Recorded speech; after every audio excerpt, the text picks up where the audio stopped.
growth, success of an entrepreneur. We've raised the bar. Learn firsthand from successful business owners and create your own path to success. I'm going to show you how great I am. It's time to hit the road to growth with team lead of the Enriquez Group, Realtor Vinny.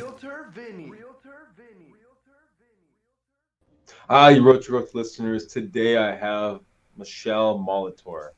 She is an executive confidence coach, rapid rewiring expert. A lot of words in there, a lot of them that I bring my own kind of information to. And I love it.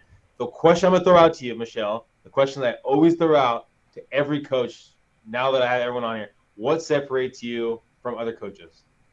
Oh, that's a great question. So I've been coaching for 20 years now, and over the last 5 years, I also became a certified hypnotherapist. So I've combined the two modalities together to create my Rapid Rewire Breakthrough Program. So in 90 days, I combine coaching and hypnotherapy to help my clients get at the root cause of the subconscious beliefs and blocks that are creating the bugs in their programming and getting in their way to achieving greater success. So coaching, think of that as you're operating at a conscious level, right? But your conscious mind is only about 5% of your brain power. Your subconscious runs 95% of your brain power. So I'm able to tap into that 95% to get at those files that were buried away a long time ago, often in your childhood, that created the beliefs about how it's safe to show up in the world and what you should or shouldn't do, who you should or shouldn't be based on all the data that your brain just absorbed as a child. So it's a whole different level of access that enables me to help people move old limiting beliefs out of their way. If you've listened to this podcast before, you've probably heard me talk about Dr. Joe Dispenza, someone that basically I listened to a lot of before. And one of the things that hit me like a ton of bricks, and I probably repeat it more than I probably should, is that by the age of 35, we're basically a computer program, is the way he describes it. And that, like you're talking about, all the things we do is like, okay, why are you crying right now? Oh, well, I'm triggered because this happened when I was basically 5 years old. And you start kind of finding out why things go on. And it's doing that deep dive can definitely play with your head and really help you out. Totally. Did now as a coach, a rewiring expert, were you always kind of looking out for others at a young age, or who was a young Michele?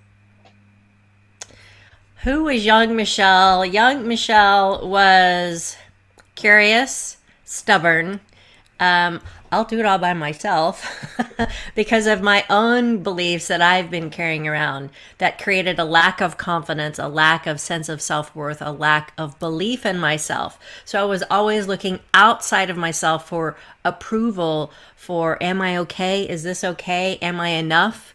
And it wasn't until I was able to do this much deeper dive work on myself that I even realized that those beliefs were running me and how I moved through the world and the decisions that I was making that shaped my life, my career, my relationships so much. What did that look like? So you're in school. Is it based off of the college you went to, the career path you went to, or not necessarily what you were kind of focusing on yet, what other people kind of guided you to? Is that kind of what you're kind of relaying? So I've always been very independent because of some of my own fears and beliefs, things that had happened to me in my childhood. And so, I struck out into the world, went off to college, started pursuing things that I thought were the right path for me, only to realize, oh, that's not how my brain works. And then my fears kicked in and, change my major. I think I changed my major like 3 times, right? So there was just a lot of indecision, and lucky for me, I stumbled into realizing I could draw, right? So after college, I ended up going back to art school and got a degree in graphic design and was a graphic designer and creative director for 10 years. And I did that very successfully until I got bullied out of my job. I had spent 10 years getting to this, illustrious corner office, if you will, only to get bullied out of my position by two guys that I had hired. They made it abundantly clear they didn't like working for a woman. And their actions, their behaviors, their words chipped away at my confidence even more, only to create a self-fulfilling prophecy. And I got let go. And I was just devastated. And I had no idea what I needed to do next. But the thought of handing my resume to anyone out there was just like, oh no, that fear of judgment was so overwhelming for me. And so that's what led me to coaching. And so in the process of being coached, I realized, oh, this is the work I'm supposed to be doing. It's like all the cells in my body came into alignment and went, yes, this. And so I went on to get trained and certified as a coach back in 2000. And started my company, Nectar Consulting, in 2001, and I've been doing it ever since. And I love what I do, and I'm really passionate about what makes people tick, and why are some people confident and other people aren't, and how imposter syndrome and feeling like a fraud shows up for so many people, even high achievers, despite all of their accolades and successes. There's a lot of people out there, men and women, who think, well, who am I? And they think I'm smarter than I actually am. All of these little internal dialogue that you have with yourself that keeps you small and hiding out from really achieving what you know you can achieve or what you'd like to achieve. There was a lot of little nuggets there, a lot of different items there that I kind of want to rewind and kind of jump back. So you said stuff that happened to you as your childhood. What kind of stuff are you talking about? So I grew up in a blessed home. I have two amazing parents, two siblings, abnormally normal, I always like to say. And my parents have their own beliefs and their own fears and their programming that they grew up with, right? Which had an impact on how they reacted and responded to me. As much as I love all of them, it was a very judgmental household, right? Very high achieving household. So the bar was always getting raised. So it was never enough, never enough. Something was always wrong and being nitpicked at. And that created these beliefs in me that I'm not enough, I'm not lovable, I'm not worthy, I'm not deserving in various ways, shapes, and forms. And we all have variations on these conversations within ourselves based on your own life experiences. I've had the joy of working with clients all around the world, and the theme song is often the same of I'm not enough, I'm different, I don't belong in some way, shape, or form, right? So identifying that conversation that's buried deeply in your subconscious and changing it, that's what creates really, really powerful and rapid change for people. Now you talked about that you finally found your path, I guess, in the company, right? At that point, before those two people pushed you out, were you happy with your choice? If you could look back on that time, if they didn't push you out, do you think that you'd still be there today? No is the short answer. Okay. The longer answer is that event was a blessing in disguise, because it helped me realize that while creativity is something that I thrive on, I'm a painter, I'm an artist in my spare time. What I also realized was one of my core values of making a difference. And we were building multi-million-dollar websites at the time, which for me didn't make a difference, right? Building websites for Sun Microsystems, for example, is just technology. And so while as painful as that event was in my life, it was a very pivotal moment that woke me up. I refer to it as not as a midlife crisis, but as a spiritual awakening, because I was able to stop, really stopped me in my tracks and and stop and go, wow, okay, what's really important? Because in a year's span, I got laid off. I went to work for another startup. They ran out of money. I got laid off again and shortchanged $50,000. And then 9/11 happened. And so it was like, boom, what's really important? And what I realized was making a difference, being of contribution to people in a more meaningful, personal way was what was calling me forward. So it was a no-brainer for me to shift and start my own company because that seemed less daunting than handing my resume to anybody in corporate America. Well, I mean, a lot of the things you talked about right there, except for the daunting fact, were outside of your control, right? I mean, there's a lot of people probably listening today that have been in the same career, been at the same path, and they probably feel remnants of the idea of wanting to leave, starting their own path, yet they need that push to actually go that direction. Do you think you would allow yourself to keep getting pushed in those directions if you would have stayed on the career path, stayed with those people, and not got pushed out? Or do you think there's an underlying thing that was kind of bursting up and was going to explode at a time and it was going to happen in a different manner? Does that make sense? Yeah, it makes total sense. And I was working 80 hours a week, Vinny. I was having anxiety attacks. I was really like, oh my gosh, I had a huge imposter syndrome case of my own at the time. Like, am I getting it right? I don't have all the answers. Oh my gosh, I don't know what to do, but I don't have anybody to turn to because I was new in the city. And, you know, there was all these different things that had me spinning at night and buying a lot of shoes at the time. So, if it hadn't have been that, I think something else would have come along because I found over the years in my own experience and my work with clients, the universe has a funny way of gently or not so gently nudging you to get to the place where you're meant to be and that your spirit is pulling you forward towards. Do you think if, let's say, you were the boss or the manager of a person like you in that position at that time, is there anything you would have done or could have done to make the job easier for that person back then? Does that make sense?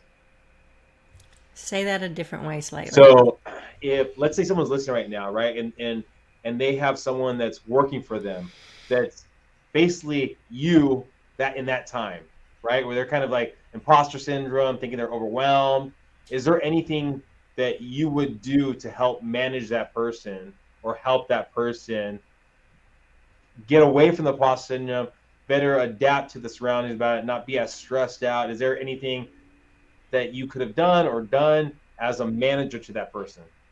Sure. Thank you. So if I was managing someone in that situation, first, as a manager, having your own level of emotional intelligence to recognize what's happening with that person and not trying to fix them, but giving them some tools to help them calm their system, quiet their mind, reinforce some of their own achievements, right?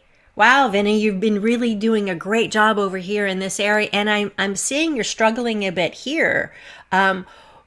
Let's brainstorm a little bit about what you might need to do to amplify that portion of your job, right? So giving them the support, the encouragement, being a little cheerleader in there for them, and then pointing them to other various resources as necessary. I have a massive library of books here that I'm always referring to all around these topics: leadership development, personal development, coaching, listening, spiritual growth, all of these different things, because no matter how hard you try to compartmentalize yourself, your personal life and your private life, I mean, your personal life and your career life, it's all integrated, right? If you're having a bad day at home, that bad day will follow you to work, as hard as you might try to shove it in a corner, right? So when you can take a holistic approach and really look at how do you find the balance in your life, how do you find the meaning and the purpose,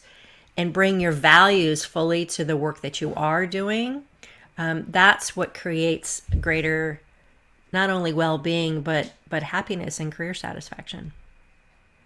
Now, you pushed out of that job, you're pushed out of the next startup, 9/11 happens, you're getting coaching. When did you come to the point from, and this is kind of something that I've talked to a lot of coaches about, because that usually seems like the pathway of getting into coaching, is that you're getting coached yourself and you go, you know what, I want to help people like this. Was there a point in time when you go, I know enough about this, I feel comfortable helping out someone else that was in my shoes? So before I decided to start my own company, a friend of mine had introduced me to a personal development program called Landmark Education. Right. It's a very, very powerful set of tools. And I probably did a year of that. It was my first experience of being coached and having any kind of personal development work done. Right. And it was very transformative to me. I remember actually, after I did my very first course, you would create these new possibilities for yourself. So I created the possibility of being happy because I was terribly unhappy. I was very stressed out. And within a week, I found out I was getting laid off. I was like, oh, wow, that was fast. Like, that's not quite what I was expecting, but okay, here we go, right? And so I did that work for a year, and I was getting coached personally as well. And in the process of being coached, I recognized that, oh, this was the work I was meant to do. I had a background in psychology. I had studied it extensively in school and originally had wanted to be a therapist, but then got scared and freaked out and changed gears at the very last moment, actually. It's kind of funny. My parents were not happy with me. Then when I decided to step wholeheartedly into that and make a career change, I actually went on to get trained and certified through the Coaches Training Institute. I did a whole year, a year-long program there. Then I did another year-long program in leadership development and coaching. I've had, gosh, Vinny, I've probably had 4,000 hours of training in personal development and coaching and all these various modalities over the last 20 years. I'm kind of a learning junkie, I'll admit it.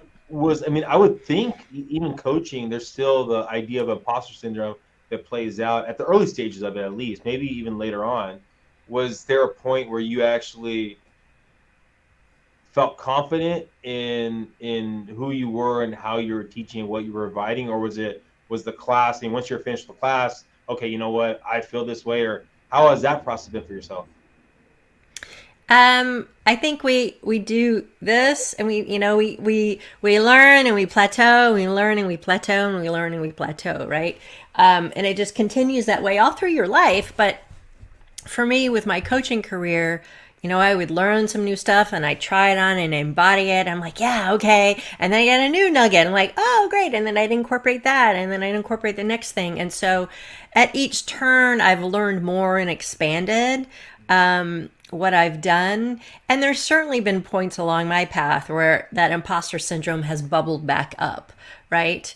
It's just that it shows up every time you expand outside the edges of your comfort zone, right? I'm going to do this new thing. I'm going to expand in this new way. And there's a part of your brain, the amygdala, which is your fight, flight, or freeze mechanism in your brain, right? I call her Amy. Amy loves you and she wants to keep you safe. That's her sole purpose, right? And so anytime you stretch too far beyond the edges of your comfort zone, Amy's like, oh, hold on there, Sparky. That's too far. I'm not going. Not going to do it, right? And so you shrink back out of fear, right? There's a saber-toothed tiger that's coming after you. It's just your limbic brain like, whoa, danger, danger, right? So learning how to manage your Amy, learning how to manage that internal dialogue that you're having with yourself. So the period of fear and shrinking is smaller and smaller and smaller. And you become more and more resilient so you can expand out into the world and be more of who you are and share more of your gifts. What do you think in building your brand, building your business has been kind of more of your difficult hurdles or hiccups? Is it finding the business? Is it mindset? Is it staying up to date with new information that comes about? And what do you think has been kind of one of the bigger things you had to go through? I think probably one of my challenges, simply because I was wired like this from a young age, of trying to do it all by myself. So learning how to ask for help and then finding the right help to ask, right? Finding the right people to have on your team.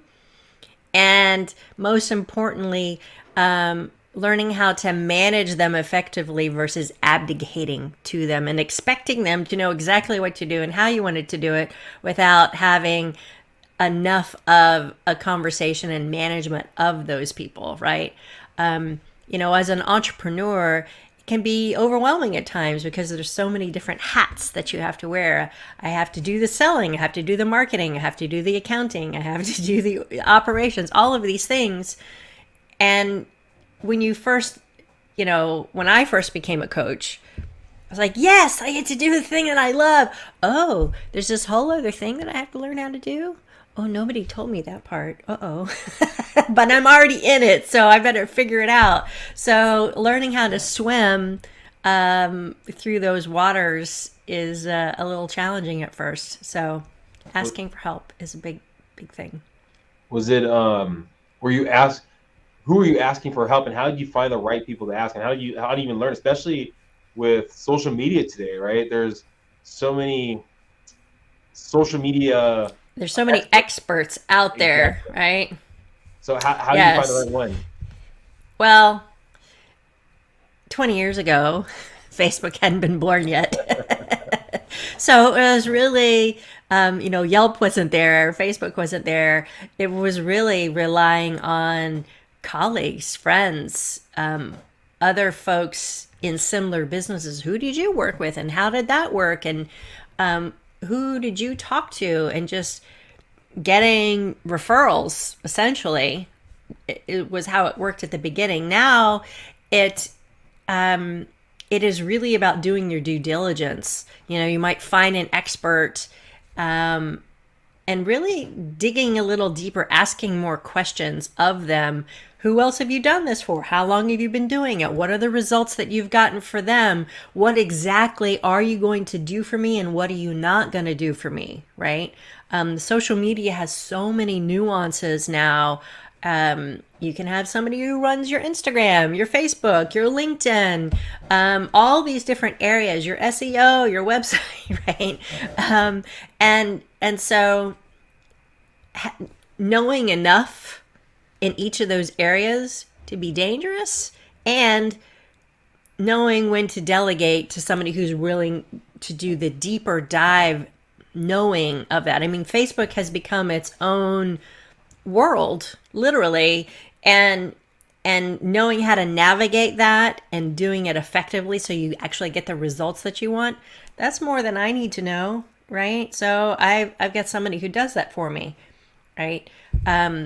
So just learning to recognize what's your sweet spot. What's the thing that you do best, and who can you delegate the other pieces and parts to, right? I use an assessment tool with most of my clients called Talent Dynamics, and it helps someone understand objectively what's their sweet spot, the place that you operate from most naturally, easily, effortlessly, right? That unconscious competence place, right?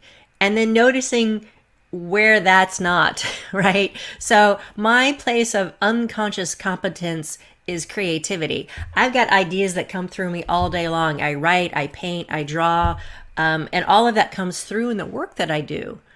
The area that is not my strength is the financial side, the numbers side. Have I learned how to create a masterful spreadsheet? Yes, I have. And it still takes me more time and effort and energy to do that than to just have ideas come through me and into my computer, if that makes sense.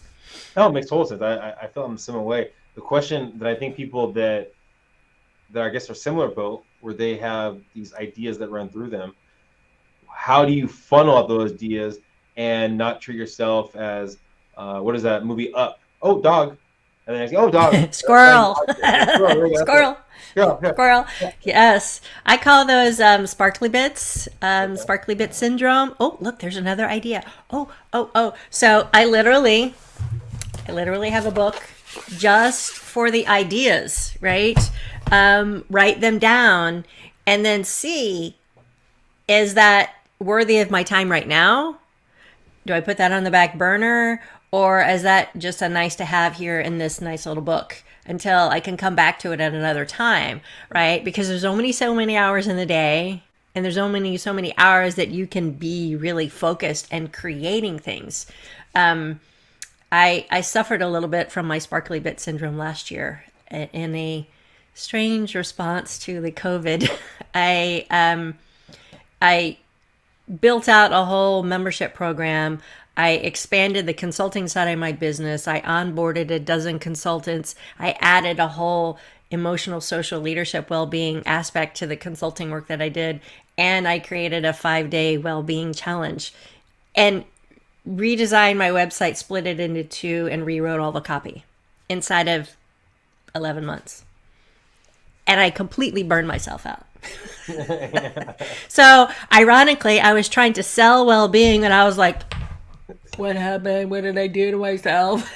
So it's like, oh, note to self, don't chase after all the sparkly bits, because there's only so much energy you can bring to these things unless you have a massive team, which I don't, to bring to building those things out and then launching them properly out into the world. So really be mindful, all you beautiful creative types out there, about which ideas you're going to actually put into action. Well, talking about action, if we're saying, let's say talking in 5 years from now, what plans do you have in place? Where are you going to be? Where's your business going to be? Great question. So I'm actually in the midst of building out some online programs so that I can have less one-on-one time and serve more people, right? My 90-day program is super rewarding, but it's all one-on-one time. So having these additional components to the work that I do will enable me to continue to help people, but in a way that doesn't require as much of my time, so that I can continue to work with a select amount of people and be of service to this much larger community as well. Well, thank you, Michele, for being here on the Road to Growth podcast. If someone's listening right now and they want to reprogram themselves, they want to be a better person, they don't want to go down the same rabbit hole, maybe they want to make a decision, a big decision, life decision, what's the best way of them to follow you, reach out to you, hear more about your journey? Sure. You can always find me at michelemolitor.com. You can find me on LinkedIn, Facebook, Instagram, under Michele Molitor or Rapid Rewire. And I'm always happy to have a complimentary discovery call with someone if you're curious to learn how you can rewire your brain in 90 days and see if now is the right time for you to step into really choosing yourself and choosing a more vibrant and happy life filled with greater joy. Well, thank you, Michele. And hopefully, I mean, if you're listening right now, what's 30 minutes of your time or hour of your time, whatever that consultation is, to basically find the opportunities, the abilities for who you could be in the next couple of years. Thank you, everyone. Please subscribe, please share, and go find Michele.